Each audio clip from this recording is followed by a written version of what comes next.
සුබ සන්ධ්‍යාවක් වේවා. මගේ නම නීතිඥ සුදත් ජයසුන්දර ආසන සංවිධායක මහරගම. දැන් අද මම මෙතන පැමිණලා සිටින්නේ කොවිඩ් සම්බන්ධව නැවත වතාවක් කතා කරන්න. කොවිඩ් එක අද වෙනකොට මම දන්නවා මේක දීප ව්‍යාප්ත වෙලා ලොකු ප්‍රශ්න ගානකට අපිට මුහුණ පාන සිදු වෙලා තියෙනවා. දැන් මේ වෙනකොට අපි දැක්ක එකක් තමයි මේ සැරේ ඉරිදා පුවත්පත්වලත් කියලා තියෙනවා මේ වැක්සින් එක අපිට හම්බුණා ලක්ෂ 5ක පමණ වැක්සින් එකක් ඉන්දියාවෙන් අපිට ආවා. එතකොට ඉදිරි පෙළේ අයට මේ එන්නත දෙන්න පටන් ගත්තා. එතකොට දොස්තරවරුන් සහ වෙනත් කණ්ඩායම් ඉදිරි පෙළේ ත්‍රිවිධ හමුදාවේ අය ඒ සියල්ලටම දැන් මේ හම්බ වෙච්ච ලක්ෂ 5න් අපි එන්නත දෙන්න පටන් ගත්තා. හැබැයි ඒ වුණාට දැන් මෙතනදී ප්‍රශ්න කීපයක් ඇවිල්ලා තියෙනවා මේ එන්නත දෙන ආකාරය සම්බන්ධයෙන් අද කතා වෙලා තිබ්බා. පුවත්පත්වල සහ ඊයේ පුවත්පත්වල ඉරිදා පුවත්පත්වල මේ එන්නත දීමේදී ඒක එක කුප්පයකින් 10 දෙනෙකුට එන්නත් කළ හැක කියලා. හැබැයි ඒ සාන්ද්‍රණයේ ඉතිරි වීමක් තියෙනවායි කියලා. ඒ ඉතිරි වීම හරියාකාරව පාවිච්චි කරන්නේ නැති හන්දා ඒක අපතේ යනවා කියලා. ඒ හන්දා 18000කට දෙන්න තිබුණු කොවිඩ් එන්නත එතනින් වැළකී ගියා කියලා. මොකද අපේ අයව ඒ වෙනුවෙන් හරියාකාරව ඔවුන්ට පුහුණුවක් දීලා තිබෙන්නේ නැහැ කියලා මේ එන්නත් කිරීම සම්බන්ධයෙන්. ඒක ඉරිදා ටයිම්ස් පුවත්පතේ තියෙනවා. ඉතින් මේ ආකාරයෙන් තිබීදී 18000කට එන්නත දෙන්න බැරි වුණා කියන එක ලොකු ප්‍රශ්නයක්. ඒකම අපි බලන එකක් තමයි අපි කිව්වා ඉන්දියාවෙන් එනවා කියලා ලක්ෂ 5ක්. එන්නත් ලක්ෂ 5ක්. ඊට පස්සේ කිව්වා චීනෙන් එනවා කිව්වා. ඊට පස්සේ දැන් අපි දකින්න එකක් තමයි අපේ හමුදාපතිත් කියලා තියෙනවා ලක්ෂ 5ක් ලැබෙනවා කියන කතාව අපිට කියලා තියෙනවා. හැබැයි මොන රටින්ද කියන කතාව නම් කියලා නැහැ කොහෙන්ද එන්නේ කියලා. මේක කියලා තියෙනවා this approval is necessary for Sri Lanka to receive a vaccine via the COVAX facility කියන කතාව with delay in the arrival of vaccines via WHO UNP request government to elaborate more than where these 500,000 doses are being provided කියලා. කියන්නේ ලක්ෂ 5ක් එනවා කියලා හමුදාපතිතුමා කියලා තියෙනවා. ඒතර අපි දන්නේ දෙයක් තමයි මේ COVAX කියන එක. COVAX කියන එකෙන් කියන්නේ මේ සම්බන්ධය ගත්තොත් එහෙම WHO ලෝක සෞඛ්‍ය සංවිධානයට සම්බන්ධ ආයතනයක්. අපි වගේ රටවල් වලට උදව් උපකාර කරන්න මේ එන්නතෙන් එයා කියලා තියෙනවා 120ක් අපේ ජනගහනයෙන් දෙනවායි කියලා මේ එන්නත් ප්‍රමාණය. හැබැයි මෑත කාලෙදි කියලා තියෙනවා 130ක් පමණ වැඩිවීමකුත් එතනින් ඒ ආකාරයෙන් දෙන්න පුළුවන් වේද කියලා. හැබැයි හරිහැටි දින වකවානුවක් කාල වකවානුවක් දීලා නැහැ. එතකොට ඒකම තියෙන අනිත් ප්‍රශ්නේ තමයි අපිට සිදු වෙලා තියෙන ගැටලුව තමයි දැන් මේ අපිට දෙන යන සහ දෙමින් සිටින ඉන්දියාවෙන් ගත්ත ඇසටිකා ඔක්ස්ෆර්ඩ් ඇසටිකා කියන එක ඉන්දියාවේ තමයි නිෂ්පාදනය කරන්නේ. මේ හා සම්බන්ධයෙන් අපි ගත්තාම මේක EUL කියලා එකක් තියෙනවා. මේ සම්බන්ධයෙන් ගන්නේ අතුරු ආබාධ සහ වෙනත් දේවල් නිරීක්ෂණය කළා ඒ අයගේ අදහස් ඉදිරිපත් කරනවා ලෝක සෞඛ්‍ය සංවිධානයට. ඒ නිර්දේශයන් අනුව තමයි ඔවුන් මේකේ මේ දෙන එන්නත් සම්බන්ධයෙන් ඔවුන්ගේ අනුමැතිය ලබා දෙන්නේ. දැන් වෙනකොට ඇසටිකා ඔක්ස්ෆර්ඩ් කියන එන්නතට තාම මේ අනුමැතිය ලැබිලා නැහැ. හැබැයි ඉක්මනින් පමාණු වී දෙන්නේ කියන ඉල්ලීමක් කරලා තියෙනවා. මොකද දැන් එන්නත් කිරීම අපි කරගෙන යන හන්ද. දැන්ට දීලා තියෙන්නේ ෆයිසර් එකට පමණයි ලෝක සෞඛ්‍ය සංවිධානයෙන් අනුමැතිය දීලා තියෙන්නේ. එතකොට අපි දන්නවා මේ EUL එකට ඉල්ලීමක් කරලා තියෙනවා කඩිනම් කරන්නයි කියලා කළා නිර්දේශ කරන්නයි කියලා ඔක්ස්ෆර්ඩ් ඇසටිකා එක. ඒ එක්කම අපි දැක්ක කොරියාවෙත් එහෙම එකක් තියෙනවා. ඒකටත් ඉල්ලීමක් කරලා තියෙනවා. ඊට අමතරව දැන් මේ විදිහට ක්‍රමවේදය යොදාගෙන ගියොත් එහෙම අපිට පේන්නේ දැන් මේ ක්‍රමේ දැන් මේ එන්නත් කිරීමේ සම්බන්ධව තියෙන දුර්වලතාවයන් අපි දකිනවා. මොකද මෙතන අපි කියනවා ඉතිරි කිරීමක් වෙලා තියෙනවා සාන්ද්‍රණයේ අපතේ ගිහිල්ලා තියෙනවා 18000කට මේකෙන් එන්නත් කරන්න තිබුණා කියන එක. ඊට පස්සේ අපිට කියනවා ලක්ෂ 5ක් ලැබෙනවායි කියලා. එතකොට කොහෙන්ද කියලා නැහැ. ඉන්දියාවේ එක දන්නවා. ඉන්දියාවෙන් ආවා. ඒ වගේම ලක්ෂ 3ක් තව චීනෙන් එන්න කියලා තියෙනවා. හැබැයි ඒ කියන ඒ චීන මේ වැක්සින් එකත් එන්නතත් ලෝක සෞඛ්‍ය සංවිධානයෙන් අනුමැතිය ලැබිලා නැහැ. ඒ වගේම ස්පුට්නික් ආයකටත් ලෝක සෞඛ්‍ය සංවිධානයෙන් අනුමැතිය ලැබිලා නැහැ. ලැබිලා තියෙන්නේ ෆයිසර් එකට විතරයි දැන් වෙනකොට. හැබැයි අපේ ක්‍රියාකාරීව අපි මේ කටයුත්ත කරා ඒක ගැන කියන්න ඕනේ. හැබැයි ඒ වුණාට මේ හා සම්බන්ධයේ කිසිම පුහුණුවක් හෝ මේ ගැන පෙර දැනීමක් තිබුණේ නැති හන්ද තමයි මේ තත්ත්වය ඇති වෙලා තියෙන්නේ කියලා අපිට කියන්න පුළුවන්. එතකොට අපි දකිනවා දැන් කියනවා මේ බස්නාහිර පළාතේ දැන් මේ එන්නත දෙමින් යන්න හෝ දීමට පටන් ගන්නවා කියන කතාව. කොහොමද දැන් මේක කරන්නේ? ලක්ෂ 5යි අපිට හම්බ වෙලා තියෙන්නේ. එතකොට මේක මාත්‍රා දෙකක් දෙන්න ඕනේ. එතකොට කොහොමද මේ කාගෙන්ද? දැන් අපි කිව්වේ ඉදිරි පෙළේ අයට තමයි මේ එන්නත ලබා දෙනවා කියලා. දැන් ඉදිරි පෙළේ අය ගැන කියන්නේ නැතුව සාමාන්‍ය ජනතාවටත් මේක දෙනවා කියනවා. එතකොට කොහෙන්ද මේක ලැබෙන්නේ? කවුද ලබා දෙන්නේ? ඉතින් මෙවැනි දේවල් විශ්වජනක කතන්දරක් තියෙනවා මේ කාතරවාරයේ අතුළතුර කියනවා අපි මේ එන්නත් දීම පටන් ගන්නවා එන්නත් දීම පටන් අරගෙන දැන් බස්නාහිර පළාතට මේ මාසේ අග වෙනකොට නැතොත් මාර්තු මාසේ මුල වෙනකොට ලෝක සෞඛ්‍ය සංවිධානයෙන්ුත් හම්බ වෙනවා අපිට මේ එන්නත් ප්‍රමාණවත් විදියට ආකාරයට හසුරවාගෙන යන්න පුළුවන් කියන කතාව. හැබැයි මේක විශාල වශයෙන්ම ඇති වෙලා තියෙන ආందోලනය නම් අපි දකිනවා දැන් වෙනකොට මේ මරණ සංඛ්‍යාවේ වැඩිවීමකුත් තියෙනවා. කිව්වාට කොවිඩ් ආසාදිතයන් අඩුයි කියලා අපි දකිනවා මේ මරණ සංඛ්‍යාවේ වැඩිවීමක් තියෙනවා. ඒ වගේම කොහොමද දවසකට 3 දිනක් 5 දිනක් අතර පුද්ගලයන් නැති වෙනවා. ඒතර අපි දැක්ක අවිජ්ජම ලොකු බණ්ඩාර අපේ හිටපු කතානායකතුමත් නැති වුණා. දැන් මේ වැනි දේවල් සිදු වෙනකොට අපි බලන්න ඕනේ මොකද්ද මේ එන්නත් කිරීමේ ක්‍රමවේදයක් නැතුව ක්‍රමානුකූලව කරේ නැත්නම් මේ එන ආසාදිතයන් සම්බන්ධයෙන් අපි දැක්කා ගිය වතාවේ දොස්තර කෙනෙක්. ඔහු නැති වුණා. මොකද එක්මෝ යන්ත්‍රණයක් නැහැයි කියලා. එතකොට මෙතනදී දැන් වෙනකොට මේ පහසුකම් අපිට තියෙනවාද? දැන් මොකද අපි දැක්කහම මේ කොවිඩ් ආසාදිතයන්ට ලබා දෙන්න තියෙන පහසුකම් මොනවාද? උන්ට ඒ පහසුකම් තියෙනවාද? ඒ පහසුකම් වලින් අපිට වෙන දේ තමයි එතන ආසාදිතයන් ප්‍රමාණය වැඩි වෙන්න ඒ බලපානවා අපේ ආර්ථිකයටත් බලපානවා අපේ අධ්‍යාපනයටත් බලපානවා අපේ අනිත් සෑම ප්‍රවාහයකටම බලපානවා. එතකොට මේ හා සම්බන්ධයෙන් අපි යම් කිසි සැලැස්මක් නැතුව ක්‍රියාවලියක් කරගෙන යෑමෙන් වෙන හානිය තමයි අපි දකින්නේ මෙතන.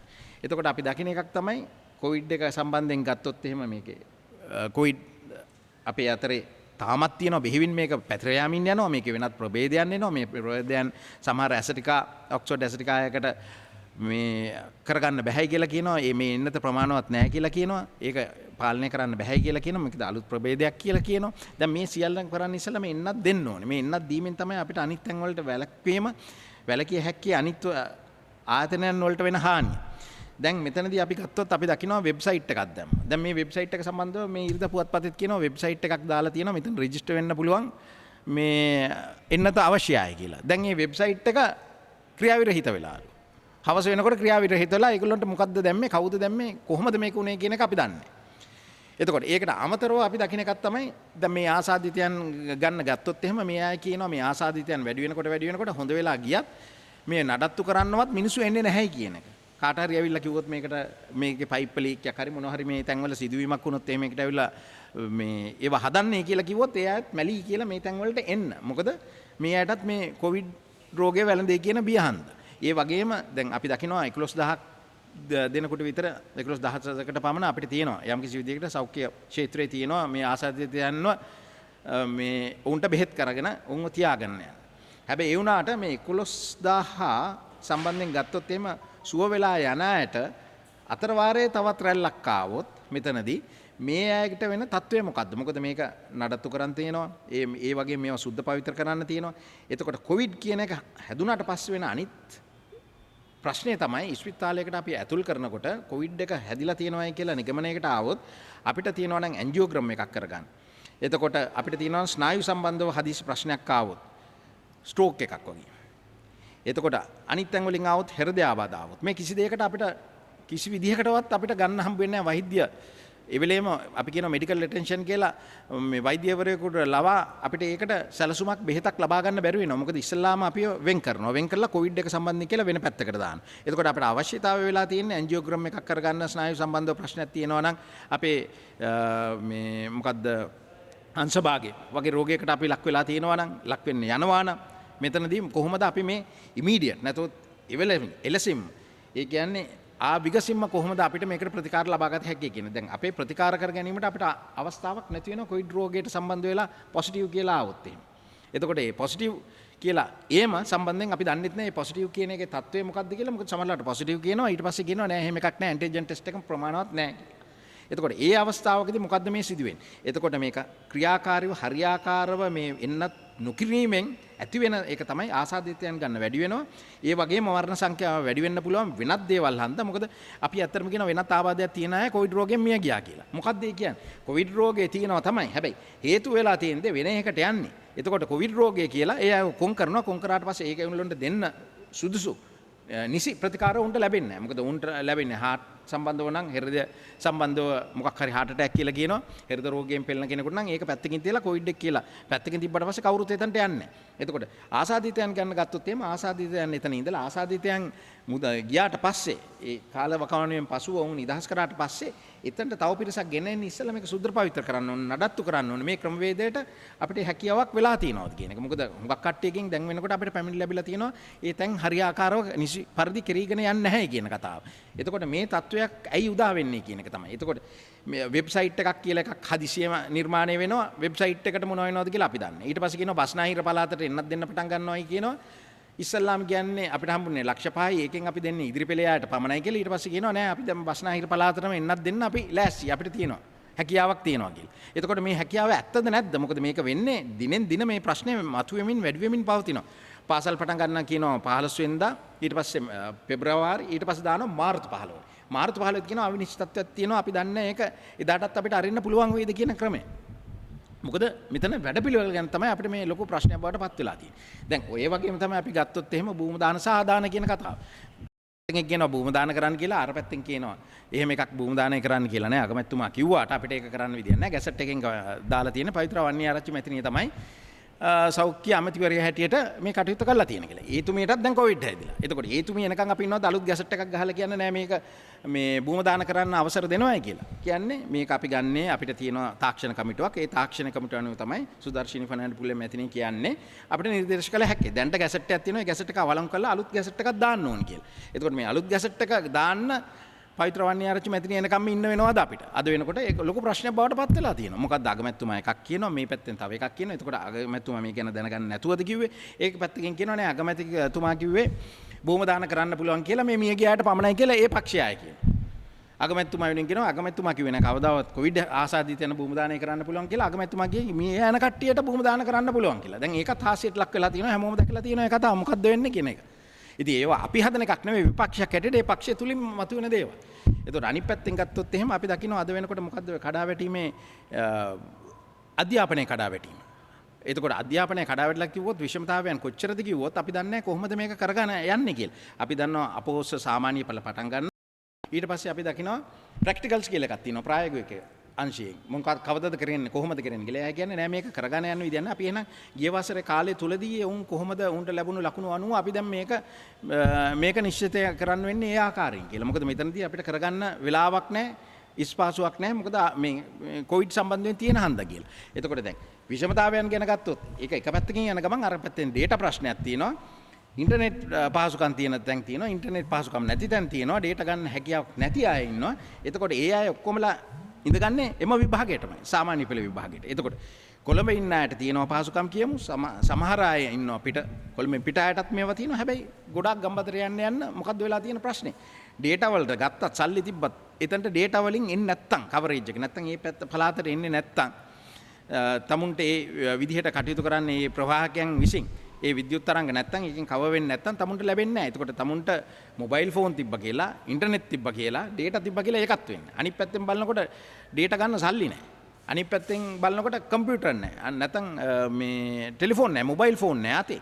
ඒකට විශාල ගණනක් මෙතනදී යට කරන්න වෙලා තියෙනවා. එතකොට මේ ඇයට කොහොමද මේ කටයුතු කරන්න පුළුවන්? ඉතින් ඒක තමයි මේ ඉන්නත දීමේ ක්‍රමවේදයක් තුලින් මේක රටෙන් තල්ලු කළා එහෙම එළියට දාන්න පුළුවන් නම් එතනදී ඔන්න අවසානයක් අපිට දකින්න පුළුවන්. නැත්තම් අවසානයක් දකින්න නැතුව එහෙන් මෙහෙන් ඔය එන්නත් කිරීමේ ක්‍රමවේදයක් නැතුව මේ පිළිවෙතක් නැතුව නිසි මේ පිළිවෙලක් නැතුව මේ විදිහට කටයුතු කිරීමෙන් වෙන දේ තමයි මේකේ අවසානයේදී අපි දකින්නේ මෙතන කිසිම ප්‍රගතියක් වෙන්නේ නැහැ. මේක දිනෙන් දින මේක ව්‍යසනයට යනවා මිසක් මොකද අලුත් ප්‍රභේද එන්න පුළුවන්. එතකොට මේකට මේ එන්නත් සම්බන්ධයෙන් ගත්තොත් අපේ අධ්‍යාපනය දිනින් දිනට කල් යනවා.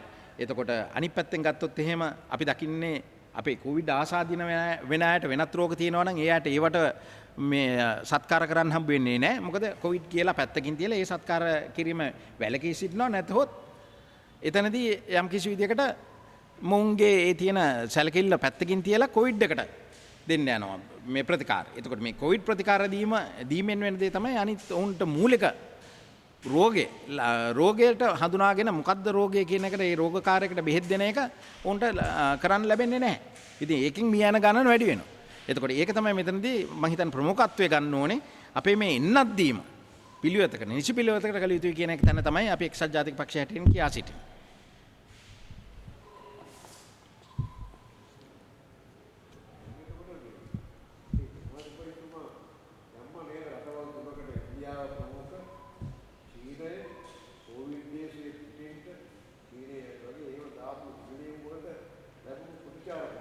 ප්‍රතිචාර වලට වඩා උතන ප්‍රශ්න වෙලා තියෙන ලෝක සෞඛ්‍ය සංවිධානයෙන් ඒ රටවල් වල තියෙන එන්න අනුමත කළා නැහැ තාම. එතකොට ඔක්ස්ෆර්ඩ් ඇස්ට්‍රිකායකටත් අනුමැතිය ලැබිලා නැහැ. දැන් ඒගොල්ලෝ ඉල්ලීමක් කළා තියෙනවා UL එකෙන් ඒ අනුමැතිය ලබා දෙන්න විගසම කියලා. එතකොට එයාට බෙදා හරින්න පුළුවන් කියලා. නැත්තම් මේ COVAX එකට ඒ අනුමැතිය නැතුව බෙදා හරීමේ හැකියාවක් නැහැ. ඉතින් ඒක තමයි ඉතින් අපි කියන්නේ කොහොමද එතකොට අනිත් තැන් වලින් දෙන්නේ? මොකද ඒ අය තමයි ඉදිරියට ඇවිල්ලා තියෙන්නේ අපි දෙන්නම් කියලා. මිලියන 1.8ක එන්න මේ ලංකාවට ලබා දෙන්නම් කියලා මූලික අධීරය. ලෝක සෞඛ්‍ය සංවිධානයෙන් COVAX එක හරහා. එතකොට මෙතනදී ඒක ලැබෙන්නේ නැත්තේ මොකද කියන එක තමයි ප්‍රශ්නලා තියෙන්නේ. UL එකෙන් තාම ඒකට අනුමැතිය ලැබිලා නැහැ. ඒකට ඉල්ලීමක් කරලා තියෙනවා. එතකොට කවද වෙනකොට මේක ලැබෙයිද කියන එක තමයි කියන්නේ. අහන අපිට තියෙන ප්‍රශ්නේ.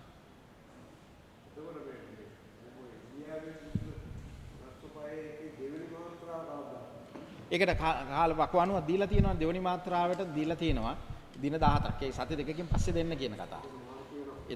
එතකොට මාර්තු වෙනවා. හැබැයි ඒ අතර වාරයේදී වෙනත් ප්‍රභේද තියෙනවා. දැන් එකපාරටම කියන තහදිසිය ලොක්ඩවුන් එකකට යන්නත් අවශ්‍යතාවයක් වුණොත් වෙනවයි කියන කතාවක් ආවනේ. ඉදිරියපත් උනේ මොකද මේ ප්‍රභේදය UK ස්ට්‍රේන් කියන එක. දැන් ඉස්සෙල්ලා කිව්වා මේ සවුත් ඇෆ්‍රිකා කියලා කිව්වා. එතකොට දකුණු අප්‍රිකාවේ තියෙන එකෙත් ප්‍රභේදයක් වෙලා තියෙනවා මේක අහන්න එකක් නැහැ කියලා. දැන් මේකෙත් කියන්නේ මේක අහයිද නැද්ද කියලා දන්නේ නැහැ කියලා. එතකොට ෆයිස් එක තමයි දැන් අනුමත කරලා තියෙන්නේ ලෝක සෞඛ්‍ය සංවිධානය. දැන් මේකේ කටයුත්ත කෙරීගෙන යනවා. හැබැයි ඒක පැත්තකින් තියලා අපි බලන්නේ හැමෝටම මේ එන්නත ලබා දිය යුතුයි කියන තැනයි තමයි අපි ඉන්නේ. පෙර ඉදිරි පෙළ යාට ඉස්සල්ලාම ඊට පස්සේ හැමෝටම මේ එන්නත ලබා දිය යුතුයි කියලා. නැතෝ හිඩසක් තිබ්බොත් එහෙම අරව තමයි වෙන ප්‍රශ්න.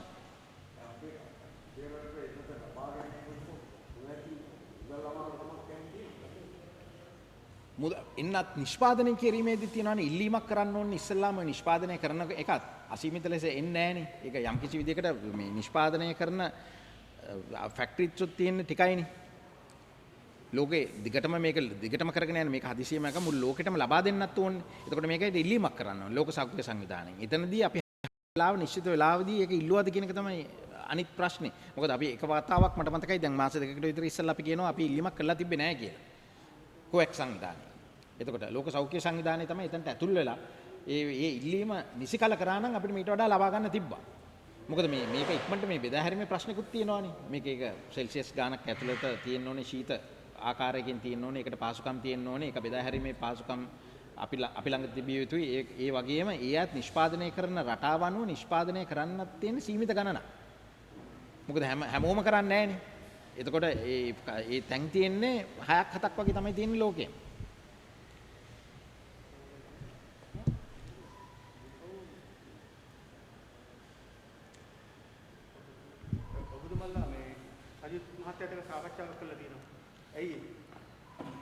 සජිත් මහත්තයා සාකච්ඡාවක් කරා කියලා අපි දකිනවා. එච්චරයි. සජිත් මහත්තයා ඇවිල්ලා කතා කරා කියලා. ඒක මම දන්නේ. ඒක නායකතුමත් එක්ක තමයි කතා කරා කියන්නේ. ඒක රුවන් විජයවර්ධන මහත්මයා තමයි දන්නවා ඇත්තේ. මට වඩා හොඳට.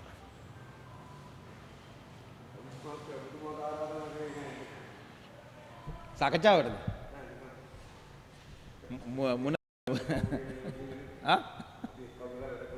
නේ මම දැන් වෙනකන් නෑ.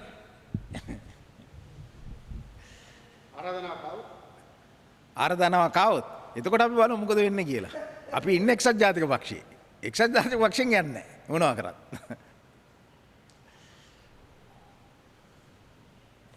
ඔබතුමා දැනුවත් නැද්ද පොඩ්ඩක් මම සාකච්ඡා වුණේ? නෑ. දැනුවත්. ඒ ඉතිරි පළාත් සභාව විතරනේ කියන්න ඕනේ කියලා. සූ පක්ෂ ගණනාවක් විද්‍යාවේ අවල තියෙනවා. මහින්ද රාජපක්ෂ අලුගයි. අංකා සමාජ පක්ෂ විශ්වවිද්‍යාල වාසුදේව නාමයන්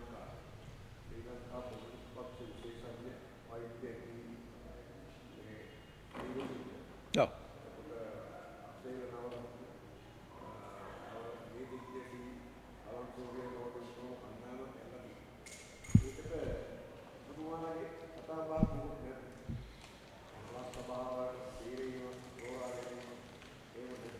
නිත්‍යානුකූලව පළාත් සභාව තිබිය යුතුයි. ඉතින් දැන්ට ඒක රජය තමයි ඒක ගන්න ඕනේ. ඒක තියෙන්න ඕනේ පියවර ගත යුත්තේ රජය විසින්. පළාත් සභාව තියන්න. මොකද පළාත් සභාව නිත්‍යානුකූලව තිබිය යුතුයි. ඉතින් ඒකට වෙන කරුණු කාරණා ඉදිරිපත් කළා ඒක පස කළා තියෙනවා දැන්ට. හැබැයි ඒක නීතිමය වශයෙන් ඒක අනිවාර්යෙන් තිබිය යුතුයි.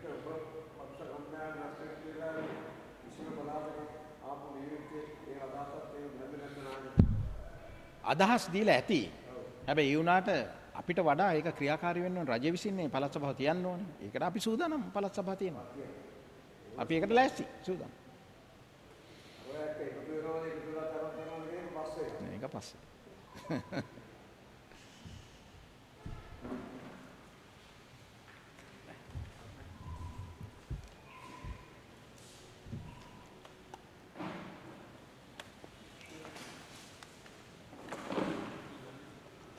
තිලකරත් මෙතෙන් අල්ලගෙන ගියා නම් ලීසි. ඔයාට බීම් ටික අල්ලගෙන ඕකයි. අර